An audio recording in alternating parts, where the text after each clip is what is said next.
Good morning. My name is Christopher Garcia, and I'm from Littleton, Colorado.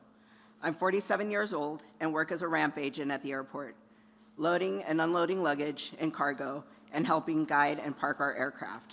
I am also a husband and a father of 4, and if that's not enough to worry about, I was born with 4 bleeding disorders, several allergies, and chronic asthma. These medical conditions leave me in a constant state of uncertainty and can spiral into both a health and financial crisis at any time. The treatments I need just to stay alive cost $800 a month, even after my insurance coverage. I work 4 extra shifts a month to help offset the costs, and even then, that's often not enough. I'm constantly forced to split my medications or decide which medications to forego altogether because I simply can't afford them. Every morning, I hope I have enough meds just to make it through the day without a medical issue. And I know millions of Americans grapple with similar decisions when it's time to refill our inhaler prescriptions at the pharmacy counter. For too long, inhaler manufacturers have prioritized profits over patients, leaving people struggling to afford the very medications that they need to survive. I never imagined things could change, but President Biden has shown us all that they can. The things he's done to cut healthcare costs are literally saving the lives of so many Americans, myself included. I can't describe how grateful I am and what it means for me and my family to know that we have a president who thinks every day about how to improve the quality of life for people like me. To know that we have a president who cares about giving me a chance to spend less time worrying about surviving and more time with my kids as they grow. And now it is my greatest honor to introduce the President of the United States, Joe Biden.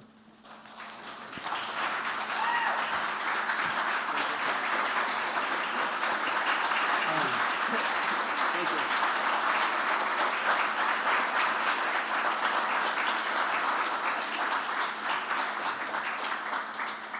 Chris, thank you. First of all, thank you for the courage you've shown over the years dealing with your health issues, but also for standing up here before the whole nation and explaining to us what you've gone through. It's not easy to do. You know, trying to afford your expensive medications from blood disorders to asthma. Millions of Americans, millions, have similar stories, lying in bed at night, literally staring at the ceiling, wondering what in God's name will happen if their spouse gets cancer, or if their child gets sick, or something happens to them. Are they going to have enough insurance? Can they afford the medical bills they're going to have? Will they have to sell the house to keep things moving? You know, and you find out the big reason why we're lying awake at night with these questions is because the drug companies are charging exorbitant prescription drug prices. Higher prices than anywhere in the world. And Bernie said it, I was listening in the back, Bernie, you and I have been fighting this for 25 years. Finally, we beat Big Pharma, finally. I'm serious. I'm proud. I'm proud of my administration of taking on Big Pharma in the most significant ways ever.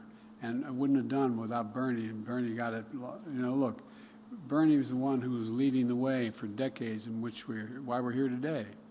You know, Bernie mentioned Americans pay more for prescription drugs than any other advanced nation in the world.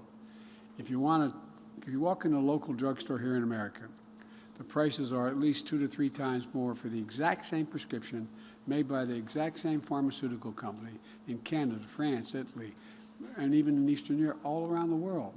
But not anymore. For years, people have talked about how Medicare has the power to negotiate for lower drug prices, prescription drug prices, the government pays for, just like the VA does when they're able to negotiate medicines and needs for the veterans. But we've tried and tried and tried. And finally, with Bernie's help, I finally got my Inflation Reduction Act, which passed. Bernie helped get it passed. Not one Republican in the entire Congress, this did surprise me, I have to admit to you, not one single Republican voted for it, not one single one, to give us authority to take on and beat Big Pharma. Take insulin for people with diabetes. It costs $10 to make. If you add everything in terms of packaging and all the rest, you can argue maybe $12 total. And they're charged as much as $400 a month. Not anymore. Not anymore. Seniors with diabetes will only have to pay $35 a month from this point on. And by the way, when I first got the law passed, guess what? It applied to every American, every American. But the Republicans were able to cut back on the fact that the only thing they couldn't defeat was seniors. But I want those savings to be for every single person in America, no matter what their age. No one should pay more than $35 a month for insulin, period. And by the way, drug companies still make a significant significant profit. Because I said $10 to make. By the way, the guy who invented the drug didn't want to patent it because he wanted it to be available to everybody. Well, it's available, all right.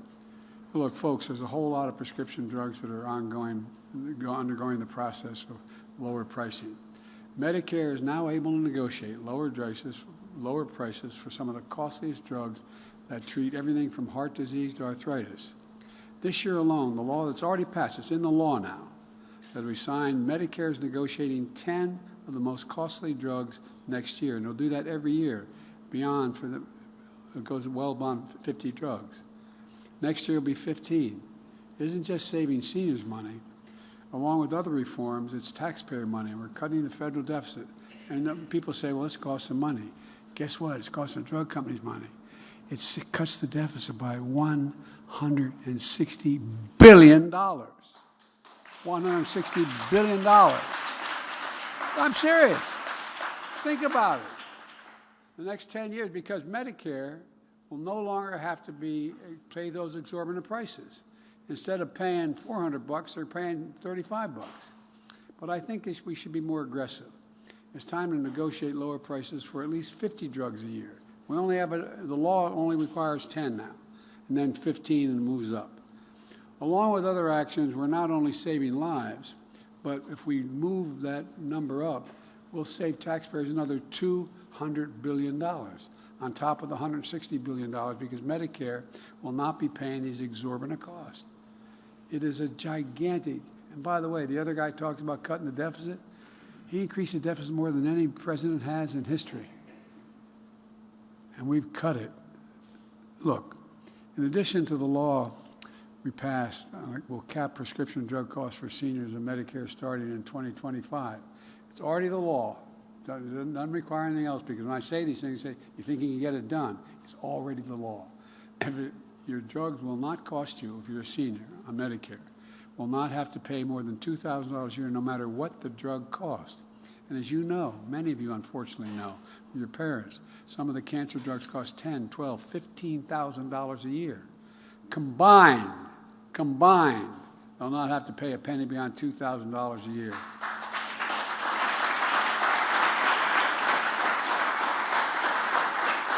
And the drug companies will still make a lot of money. Folks, Bernie and I want to cap prescription drug costs at $2,000 a year for every American, not just seniors.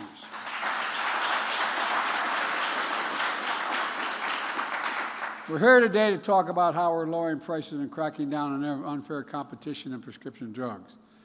I'm a capitalist. Capitalism, though, without competition isn't capitalism, it's exploitation. That's what's going on, exploitation.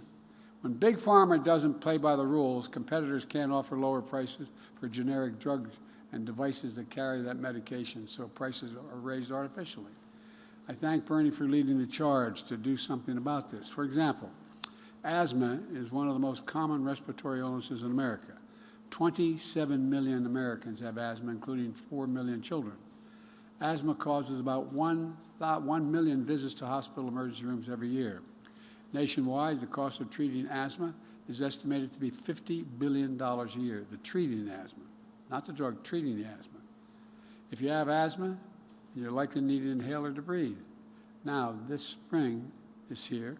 The seasons and allergies are upon us. We're on the rise even more. More people with asthma need inhalers to breathe.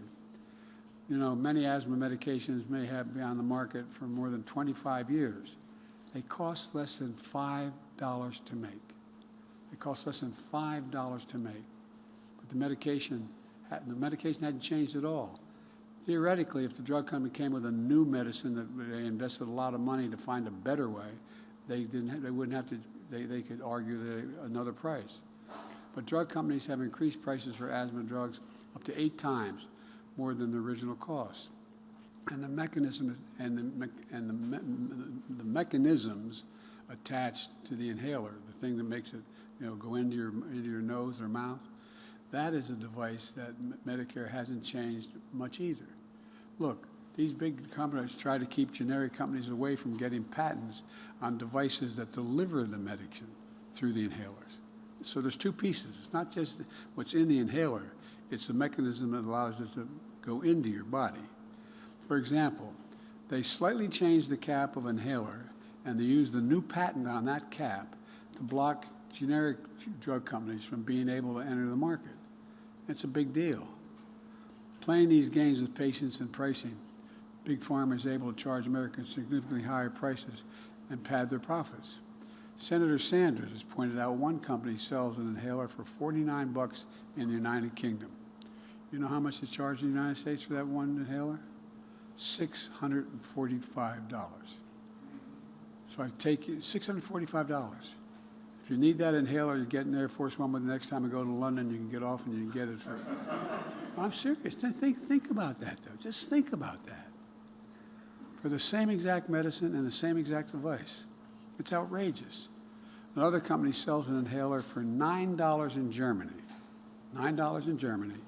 And we pay $286 here in the United States.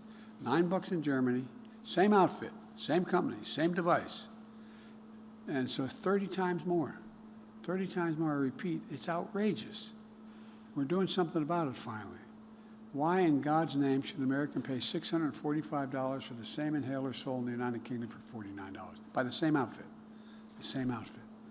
Bernie called out the drug companies during the congressional hearings.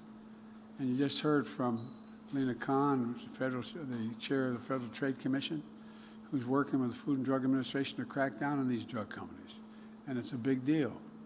As a result of all this action, some drug companies have withdrawn their abusive patent listings for inhalers and other common products like EpiPens.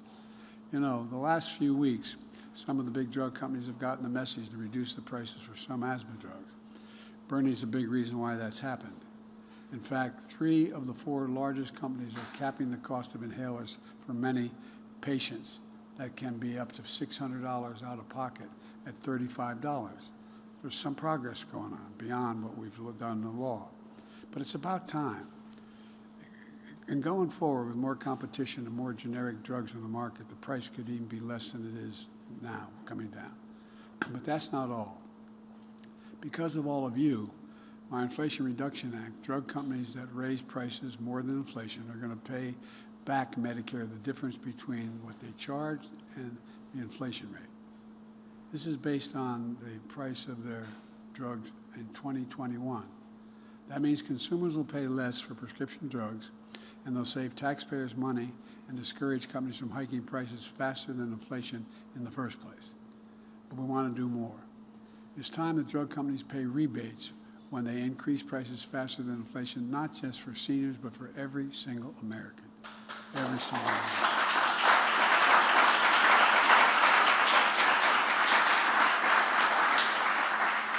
And today's announcement follows action we've already taken to significantly reduce the health care costs for average Americans.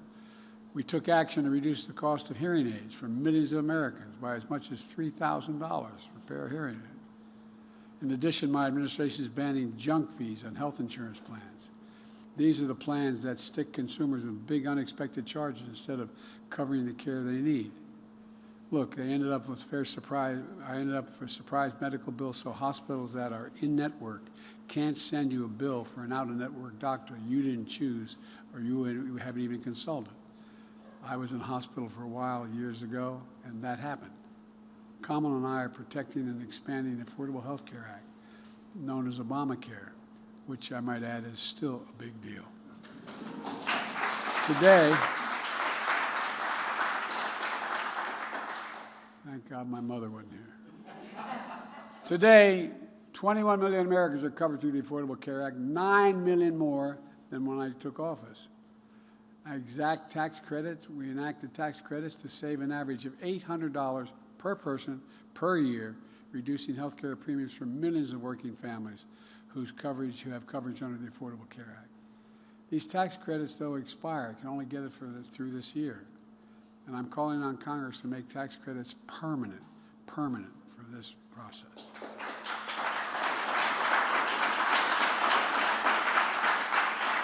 And folks, all of our progress is in stark contrast to my predecessor and mega Republicans in Congress.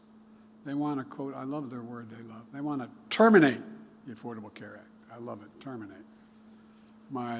As my predecessor says, kicking millions of Americans off their health insurance. And by the way, the vast majority of these people would not be able to get insurance because they have a pre-existing condition. They also want to eliminate the Inflation Reduction Act, eliminate the savings to lower prescription drug prices, and so much more. During the last administration, my predecessor exploded the national debt more than any previous president in the history in a 4-year term. More than any previous. He talks about the debt. He exploded it more than any other president in a 4-year term.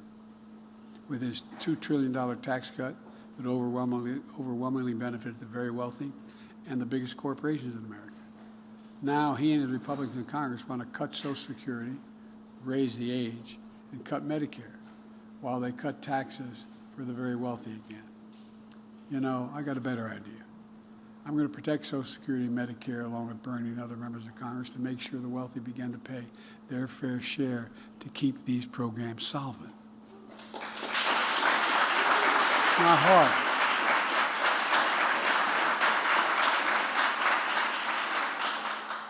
Let me repeat what I said that even some people like Bernie didn't like at the beginning. I don't blame him. But I said in day one, to make a point, no one in America will pay a single penny more in federal taxes if they make less than $400,000 a year. I wish I was able to do that. I was listed, and Bernie used to kid me about it, I was listed as the poorest man in Congress for 36 years. I didn't think I was poor. I got a good salary, but it was the poorest man in Congress. Trump brags about he's the reason Roe v. Wade was overturned. Here's his quote, I did something no one thought possible. I got rid of Roe v. Wade, end of quote. And now he and his MAGA officials are calling for a national ban on the right to choose in every state. I promise you, with the Democratic Congress, Kamala and I will make Roe v. Wade the law of the land again. I promise you.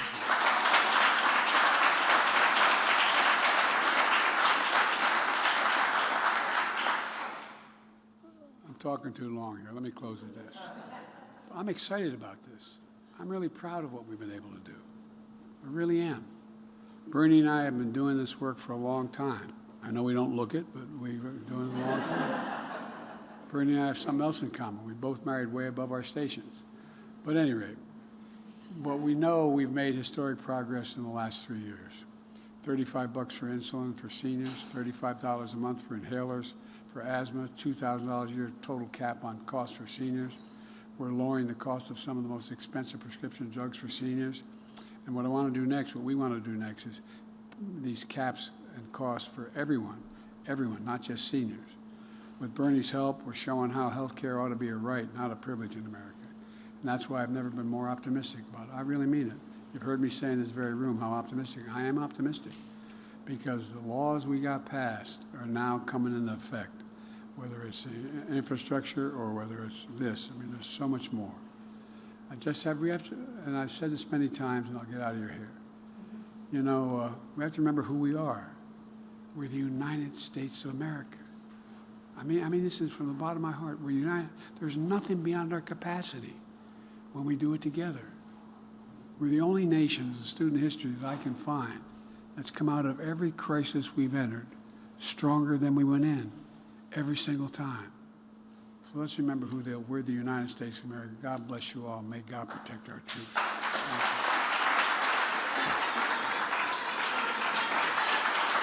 Please welcome back to stage Senator Bernie Sanders.